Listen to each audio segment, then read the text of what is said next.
My family is dead and the police think I did it. My family is gone. They were taken from me right before my eyes, ripped away like skin off my back. They're dead. My wife and daughter are dead, and the police think it's my fault. Like I would ever do something so horrible. I loved them. With all of my heart, I loved my family. How dare those idiots at the police station accuse me of such a horrible... I thought I heard a noise just now, as I'm typing this out. Like someone was just outside my shitty little motel room looking for me. He's still out there. The man that killed my family. The man that framed me. I think he's saving me for last. He's close. I can feel it. He took everything from me, but no one will believe me. You'll believe me, won't you? I'll tell you what happened. I just need someone to believe me. Before it happened, we weren't doing great. You know those usual familial fights? How the house can feel tense when disagreements happen? Well, the latest one was about a school field trip. She wanted $60 to go to some museum or something, but money was tight. I'd been killing myself on overtime for over a year now just to keep us afloat, but we were drowning anyways. Bills, groceries, clothes, insurance, car payments, the mortgage. God, it was just all too much. Well, anyways, I told her we can't afford to send her, but my wife insisted we could spare $60, so I had to be the bad guy. I told her we couldn't, and that was final. After that, I was getting the cold shoulder from both of them. So, when I came home that evening after another 12-hour shift, I wasn't surprised to receive another sad excuse for a welcome home. My daughter sat in the living room, doing homework on our coffee table. She had folders and papers strewn about. Her backpack sat open on my chair. She didn't acknowledge me when I walked in. My wife noticed me, at least. From past our living room in the kitchen, she gave me a lukewarm, "Hello, how was work?" I walked past my daughter and kissed my wife in the kitchen. I felt disappointed. She kissed me dispassionately, like she didn't even want to kiss me in the first place. "Long," I replied, taking off my steel toes.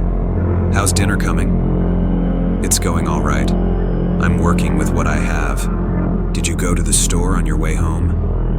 That was her first little jab of the night. Lately, she loved to needle me. She would tell me about her discontentment in passing. Discontentment about not having all the food she wants, or about how small the new house was, or about how we haven't had a date in over a year. I knew it. I knew she felt neglected and discontent. Just another thing going wrong that I wasn't fixing fast enough for her. "No, dear. I was too tired to go to the grocery." "Well then, it's soup again tonight. I don't have ingredients to make much else." There was so much more behind those words, more than I could put on a page. She knew I hated the soup we got from the food pantry. She knew I hated to go to the food pantry at all. She was saying that I failed. I failed to provide my family with dinner, and now we have to rely on strangers for help. And because I failed to provide, I should be punished with food I hated. "I'm sorry, I was at work all day." "Well, I don't have a car to take to the grocery. You have the only car, so you have to be the one to go to the store. I don't want to make soup again, honey." That honey stung. It was a sweet shot filled with poison. Another jab. Anger swelled in me. I already knew that I was the one that had to go to the store. That I had our only car. That I fucked it up. But she just had to twist that knife a little deeper. Even after all that I provide for them, she still had the nerve to be ungrateful. To tell me I'm not doing enough. I was about to tell her off. Tell her that she needs to have some patience and that I'm her husband and I deserve respect. But my thoughts were interrupted by a loud banging sound outside. My wife and daughter stopped and stared at the back door with wide, fearful eyes. They were deer in headlights, waiting for a car to crash through our house. When nothing came, they slowly went back to how they were. She continued to stir her soup.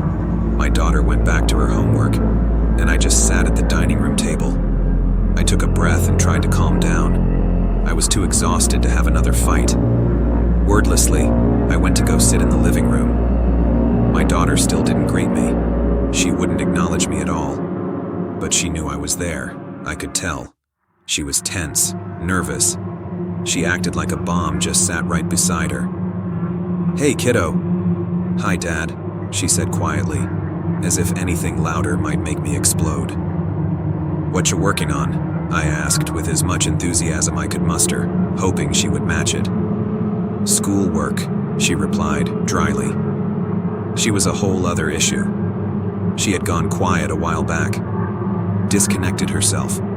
Gone were the days of Daddy's little girl. Now she was a stranger who was afraid of me. I guess that's what happens when you're the bad guy too many times. "Can you give me more than a couple words, sweetheart? I missed you at work today, and I'd love to talk to you." She was frozen, afraid to look up, afraid to look at me. "Kiddo, I'm your dad. I just want to talk to you. I want to hear about school, or your hobbies, or your friends. Just anything. Please?" She was fighting back tears. "May I go to my room?" she squeaked out in a near whisper. "Why?" I asked, dropping my enthusiasm. "Why can't you just talk to your old man? I'm your dad." "She's had a long day and has a lot of homework. Just let her go to her room," my wife interrupted. "Oh, so you get to know about her day. But I don't. I'm not asking for much. I just want to talk to my daughter. Why won't you talk to me?" Another noise shook the house, much louder than the first. My daughter began to cry. My wife let out a yelp. I started to swear to myself as I went outside to figure out what all the noise was about. When I came outside, I found a man standing by our trash bins. Garbage covered the driveway, apparently thrown around by the man. He was dressed like a factory worker. He wore a Carhartt shirt, jeans, and steel toe boots. The outfit looked like it could have been one of mine. He stood facing away from me. His hands were bloodied and swollen, like he just got through punching something. "It's not right, you know," he said to me, still facing away. "Who the hell are you? Get the hell off my property." He ignored me. "It's not right, the way they treat you." "What the hell are you talking about? You're a hard-working man. You're an honest man. You work your ass off to give them a place to sleep. You buy them food to eat, and they don't even care. They aren't even grateful. So what the hell are you even doing this for?" "Because I love them," I answered. "But do they love you? Do they even like you?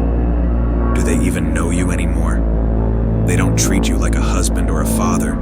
They use you. They take everything you give them without a second thought and then stick their hands out and ask for more. And what do you get in return? Passive aggression and one-word answers.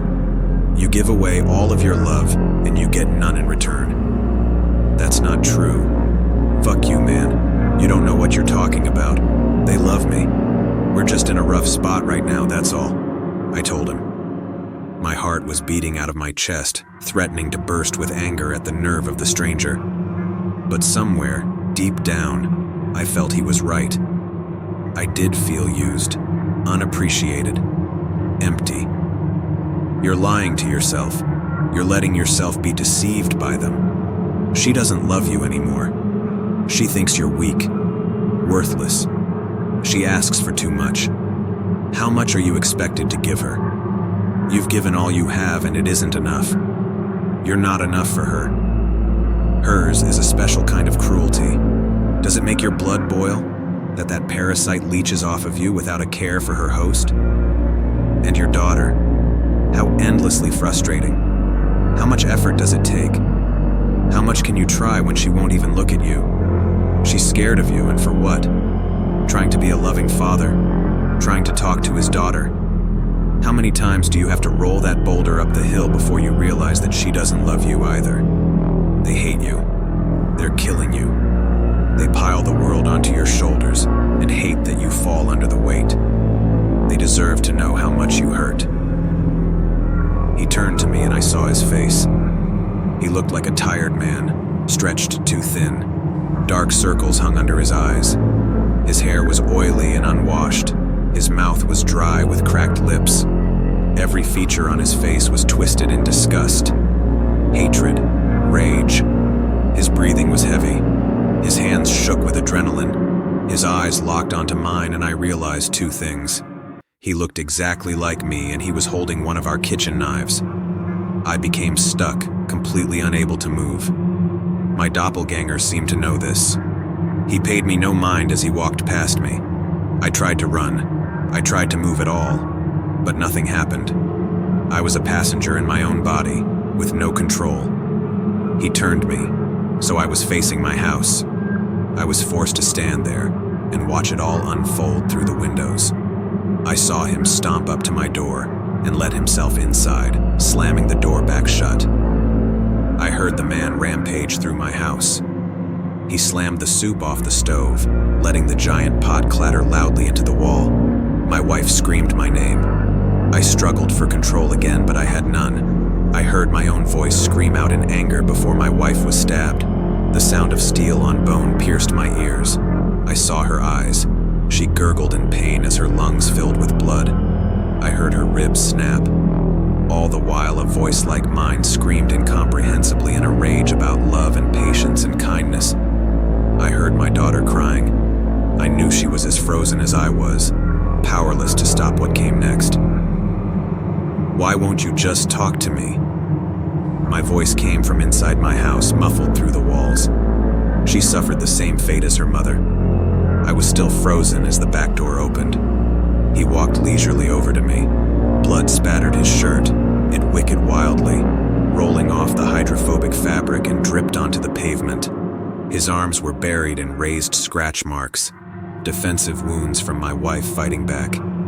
His steel toe boots were drenched in gore. "It's just too much. I can't remember anymore." With a sardonic smile, he got up close. I was powerless to stop him as he scratched my arms and rubbed my family's blood onto my hands. He put his clothes on me and mine on him. They were soaking wet and I began to shiver. He put the knife in my paralyzed hand before stepping back and admiring his handiwork. Satisfied, he flashed me a quick red smile, and then he was gone. When I regained control, I got in my car and ran away. He took them from me and I can't do anything about it. If the police find me, it's over. I'm done. They think I did that to them. I didn't. I couldn't. Everyone has bad thoughts sometimes, but that's not evidence. That's not real. I'm not capable of that. But those fucking idiots won't listen to me. It's not fair. I don't deserve this. I'm a good husband. I'm a good father. If I could just... Someone is banging loudly on my door.